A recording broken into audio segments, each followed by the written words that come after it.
എല്ലാവർക്കും സ്വാഗതം. ഈ റിവ്യൂ ഇഷ്ടപ്പെടുവാണെങ്കിൽ ഒന്ന് ലൈക്ക് ചെയ്തും സബ്സ്ക്രൈബ് ചെയ്തും സപ്പോർട്ട് ചെയ്യണേ. അപ്പം അനി മുത്തശ്ശനോട് ചോദിക്കുന്നുണ്ട്, ആ കോമ്പറ്റീഷൻ നടന്നു കഴിഞ്ഞതിന് ശേഷം മുത്തശ്ശൻ 2-3 പ്രാവശ്യം ഏട്ടത്തെ വിളിച്ചു. അത് കഴിഞ്ഞ് ഏട്ടത്തി ഈ കോമ്പറ്റീഷൻ കഴിഞ്ഞ് എന്നോട് സംസാരിക്കാനായിട്ട് അടുത്ത് വന്നപ്പോൾ ഫോണിൽ ഇങ്ങനെ കോൾ വന്നിട്ടുണ്ടെന്ന് പറയുമ്പം ഏട്ടത്തി തിരിച്ച് വിളിക്കുന്നത് ഞാൻ കണ്ടു എന്നൊക്കെ പറയുമ്പോൾ മുത്തശ്ശൻ പറയുന്നത് മുത്തശ്ശനെ അല്ല വിളിച്ചത്, വേറെ ആരെങ്കിലും ആയിരിക്കും എന്നാണ്. അന്നേരം അനി പറയും, ഞാനേ ഈ സമയത്ത് ഏട്ടത്തിയുടെ ബാക്കിൽ പോയി നിന്ന് ആ ഫോൺ വിളിച്ചതും സംസാരിച്ചതും മൊത്തം കേട്ടതാണ്. ഇനിയും മുത്തശ്ശൻ എന്നോട് കള്ളം പറയാൻ നിൽക്കണ്ട എന്ന് പറയും. അന്നേരം നിനക്ക് തോന്നിയതായിരിക്കും എന്നൊക്കെ ഇങ്ങനെ മുത്തശ്ശൻ പറയുമ്പോൾ മുത്തശ്ശി പറയുവാണ്, ഇത്രയൊക്കെ മോൻ കണ്ടുപിടിച്ച സ്ഥിതിക്ക് ഇനിയും കള്ളം പറയണോ എന്ന്. അന്നേരം മുത്തശ്ശൻ പെട്ടെന്ന് മുത്തശ്ശിയുടെ മുഖത്തേക്ക് നോക്കുമ്പോൾ മുത്തശ്ശി അങ്ങ് നിർത്തുവേ. അന്നേരം അനി എന്തിനാ മുത്തശ്ശനെ പേടിച്ച് മുത്തശ്ശി നിർത്തുന്നേ, കാര്യം എന്താണെങ്കിലും എന്നോട് തുറന്നു പറ, അല്ലെങ്കിൽ ശരിയാകില്ല കേട്ടോ എന്ന് പറയുന്നു. അന്നേരം മുത്തശ്ശൻ പറയുവാണ്, നീ കണ്ടതും കേട്ടതും ഒക്കെ ശരിയാണ്, ഞാൻ മോളെ വിളിച്ചായിരുന്നു എന്ന് പറയുന്നു. അന്നേരം അനി ചോദിക്കുന്നുണ്ട്, എന്തിനാ മുത്തശ്ശ എല്ലാവരുടെയും കണ്ണിൽ പൊടിയിട്ടുകൊണ്ട് ഇങ്ങനൊരു അഭിനയം നടത്തുന്നത്, അതിൻ്റെ ഉദ്ദേശം എന്താണ്, അതെനിക്ക് അറിയണമെന്ന് പറയുന്നു. അന്നേരം മുത്തശ്ശൻ പറയുവാണ്, ആദർശ് ഇവിടുന്ന് ഇറങ്ങിപ്പോയപ്പം എൻ്റെ നെഞ്ച് പിടയുമായിരുന്നു. അവൻ മുംബൈയിൽ പോയി തോറ്റ് തല താഴ്ത്തിയാണ് വന്നത്. അതെനിക്ക് സഹിക്കാൻ പറ്റുന്ന ഒരു കാര്യമല്ലായിരുന്നു. അവനോട് ഞാൻ ഒരുപാട് തവണ പറഞ്ഞതാണ്, പുറകെ ഒരു ശത്രുവുണ്ട്, നീ സൂക്ഷിക്കണമെന്ന്. അവനത് കാര്യമാക്കിയില്ല. അതുകൊണ്ട് തന്നെ ഇനി നമ്മുടെ ശത്രുവിനെ അവൻ തന്നെ കണ്ടെത്തട്ടെ എന്നും നമ്മുടെ കമ്പനിയെ അവൻ തന്നെ മുൻപന്തിയിലേക്ക് ഇനി കൈപിടിച്ച് ഉയർത്തട്ടെ എന്നും ഞാൻ തീരുമാനിച്ചു. അതിനു വേണ്ടിയാണ് അവൻ്റെ ഈഗോ ഹേർട്ട് ആകുന്ന രീതിയിൽ ഞാൻ സംസാരിച്ചതും അവൻ ഇവിടുന്ന് ഇറങ്ങിപ്പോകുന്ന ഒരു അവസരം ഉണ്ടാക്കിയതും, അല്ലാതെ വേറെ ഒന്നും കൊണ്ടല്ല എന്ന് പറയുന്നു. അന്നേരം മുത്തശ്ശിയും പറയുന്നുണ്ട്, ആദർശ് ഇവിടുന്ന് ഇറങ്ങിപ്പോയതിന് ശേഷം മുത്തശ്ശൻ നേരാവണ്ണം ഒന്ന് ഉറങ്ങിയിട്ട് പോലും ഇല്ല എന്ന്. അന്നേരത്തെയും എനിക്ക് ഭയങ്കര സന്തോഷമായേ. അനി പറയുന്നുണ്ട്, ഞാനും മുത്തശ്ശനെ പലപ്പോഴും വിമർശിച്ചിട്ടുണ്ട്. മുത്തശ്ശന് കുടുംബത്തേക്കാൾ വലുത് കമ്പനിയാണ്, ബിസിനസ്സാണ് എന്ന് വരെ ഞാൻ തെറ്റിദ്ധരിച്ചിട്ടുണ്ട്. അതിലെനിക്കിപ്പോൾ കുറ്റബോധമുണ്ട്, പക്ഷെ ഭയങ്കര സന്തോഷമുണ്ട്, മുത്തശ്ശൻ്റെ മനസ്സ് ഇതാണെന്ന് അറിഞ്ഞല്ലോ എന്ന് പറയുവാണ്. അന്നേരം മുത്തശ്ശൻ പറയുന്നുണ്ട്, അവൻ ഈ കാര്യങ്ങളെല്ലാം ചെയ്ത് നമ്മുടെ ശത്രുവിനെ കണ്ടെത്തിയതിന് ശേഷം ഇങ്ങോട്ട് തിരിച്ചു വരും. ആ ഒരു വരവിനായിട്ടാണ് ഞാൻ കാത്തിരിക്കുന്നത്. അതുവരെ നീ ഇതാരോടും പറഞ്ഞേക്കരുത് എന്ന് പറയുമ്പം അനി പറയുന്നുണ്ട്, ഇത് മുത്തശ്ശൻ എന്നോട് നേരത്തെ പറയായിരുന്നു, ഇനിയിപ്പം പറയാത്തതിൽ എനിക്ക് പരിഭവമൊന്നുമില്ല. ഇനി എപ്പം ആദർശേട്ടൻ തിരിച്ചു വന്നാലും എനിക്ക് കുഴപ്പമൊന്നുമില്ല. മുത്തശ്ശൻ്റെ മനസ്സെന്താണ് എന്ന് ഞാൻ അറിഞ്ഞല്ലോ, അതുകൊണ്ട് എനിക്ക് മനസ്സമാധാനമായി എന്നൊക്കെ പറയും. ഏതായാലും ഇതെല്ലാം പറഞ്ഞിട്ട് സന്തോഷത്തോടെ രണ്ടുപേരും കെട്ടിപ്പിടിച്ച് സന്തോഷമൊക്കെ അറിയിച്ചിട്ടാണ് അവിടെ നിന്ന് പോരുന്നത്.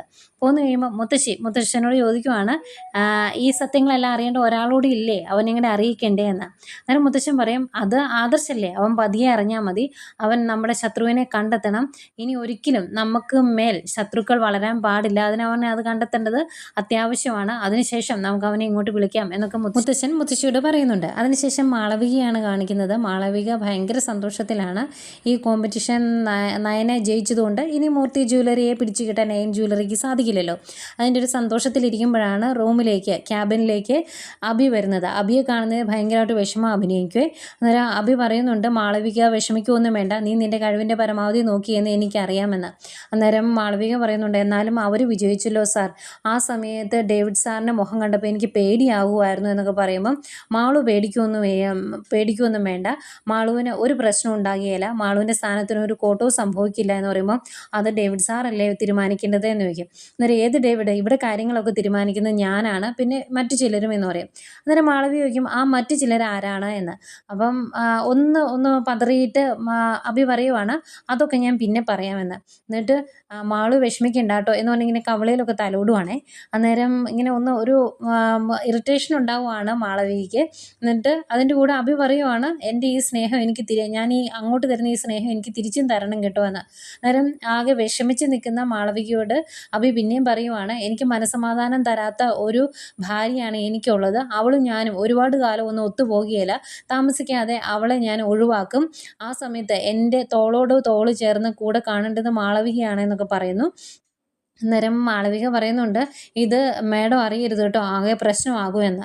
അന്നേരം അഭി പറയും, എന്ത് പ്രശ്നമാകാൻ, അവൾക്ക് ഇവിടെ ജോലി മേടിച്ചു കൊടുത്തത് തന്നെ ഞാനാണ്, അല്ലെങ്കിൽ അവൾ ഇവിടെ ഒന്നും എത്തിയില്ലായിരുന്നു, എന്നിട്ടിപ്പോൾ അവളെന്തോ വലിയ സംഭവമാണ് എന്ന് പറഞ്ഞ് അവൾ നടക്കുന്നത്, അവളെനിക്ക് ജോലി മേടിച്ചു തന്നു എന്നൊരു ഭാവം അവൾക്കുണ്ട്, പക്ഷേ അതൊന്നും അല്ല സത്യം, ഞാനില്ലായിരുന്നുവെങ്കിൽ അവൾ ഇവിടെ എത്തില്ലായിരുന്നു എന്നുള്ള കാര്യം അവൾക്ക് അറിയത്തില്ല എന്നൊക്കെ പറയുന്നു. എന്നിട്ട് പിന്നെ ഒന്നുകൂടെ മാളവിക ഒന്ന് ആശ്വസിപ്പിച്ചിട്ട് അവിടെ നിന്ന് പോവുകയാണേ. പിന്നെ കാണിക്കുന്ന ആദർശിനെയും നയനെയും നന്ദുവിനെയാണ്. അവരെല്ലാവരോടും സംസാരിച്ചുകൊണ്ടിരിക്കുന്നു. അന്നേരവും കോമ്പറ്റീഷൻ നടന്ന സ്ഥലത്ത് നടന്ന ഓരോ കാര്യങ്ങളാണ് നയന പറയുന്നത്. റിസൾട്ട് വന്നതിന് ശേഷം അനി മാറി നിന്ന് പൊട്ടിക്കരയുമായിരുന്നു. അത്രത്തോളം സന്തോഷം വന്നു അവന്, അതുകൊണ്ടാണ് അവൻ അങ്ങനെ ചെയ്തതെന്നൊക്കെ പറഞ്ഞുകൊണ്ടിരിക്കുമ്പം നയനയുടെ ഫോണിലേക്ക് ഒരു മെസ്സേജ് വരുന്നു. ആ മെസ്സേജിൽ ഇങ്ങനെയാണ് കൊടുത്തേക്കുന്നത്: നല്ല തകർപ്പൻ വിജയം കൈവരിച്ച നയനയ്ക്ക് കൺഗ്രാജുലേഷൻസ് എന്ന്. അന്നേരം ആ നമ്പർ അറിയത്തില്ല നയനയ്ക്ക്, അതുകൊണ്ട് തന്നെ അൺനോൺ നമ്പറാണ് എന്ന് പറഞ്ഞ് ഈ മെസ്സേജ് ആദർശിനെ കാണിക്കുന്നു. അന്നേരം ആദർശ അത് നോക്കിയിട്ട് പറയുവാണ്, ഇതെനിക്ക് പലപ്പോഴും ഇൻഫർമേഷൻസ് തരാറുള്ള ആ നമ്പറാണ്, ആരോ ഒരാൾ നമ്മളെ മറിഞ്ഞിരുന്ന് സഹായിക്കുന്നുണ്ടെന്ന് പറയുമ്പം ഇത് മുത്തശ്ശനാണോ എന്ന് സംശയമുണ്ട് എന്നുകൂടി പറയും. അന്നേരം നയന പെട്ടെന്ന് മുത്തശ്ശൻ അങ്ങനെ ചെയ്യുമെന്നൊന്നും തോന്നുന്നില്ല എന്ന് പറയുവാണ്. അന്നേരം ആദർശ് പറയുന്നുണ്ട്, നമുക്ക് ഈ ഇൻഫർമേഷൻസ് തരുന്നയാൾ നമ്മളുടെ വിജയം ആഗ്രഹിക്കുന്ന ഒരാളാണ്, അതുകൊണ്ടാണ് കറക്റ്റ് സമയത്ത് തന്നെ നമുക്ക് ഓരോ വാണിംഗ് തരുന്നത് എന്നൊക്കെ പറയുന്നു. അവരെങ്ങനെ ഭയങ്കര സന്തോഷത്തോടെ സംശയിച്ചിരിക്കുമ്പം നയനെ ഇങ്ങനെ ആലോചിക്കുന്നുണ്ട് കേട്ടോ. എന്താണെന്ന് അറിയത്തില്ല, ഇനി നവ്യാങ്ങാനും ആണോ എന്നൊരു സംശയം നയനയ്ക്കുണ്ടോ എന്നും അറിയില്ല. പിന്നീട് കാണിക്കുന്നത് അനിയാണ്. അനി അവിടെ സോഫയിൽ ഇങ്ങനെ ചാരി കിടക്കുന്ന സമയത്ത് അങ്ങോട്ടേക്ക് അവന്തിക വരും. എന്നിട്ട് കൺഗ്രാജുലേഷൻസ് ഒക്കെ പറയുന്നു.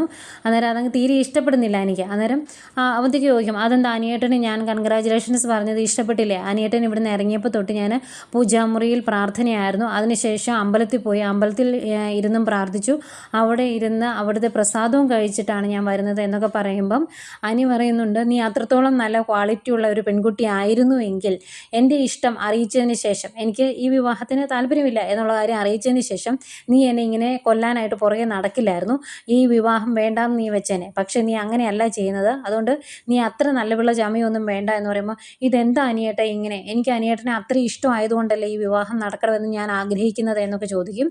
അന്നേരം അനി പറയുന്നുണ്ട്, നീ എത്രയൊക്കെ ആഗ്രഹിച്ചാലും ഈ വിവാഹം നടക്കുകയില്ല, അത് പറയുന്നത് ഞാനാണ്, എനിക്ക് താല്പര്യമില്ല എന്ന് തന്നെ പറയുന്നു.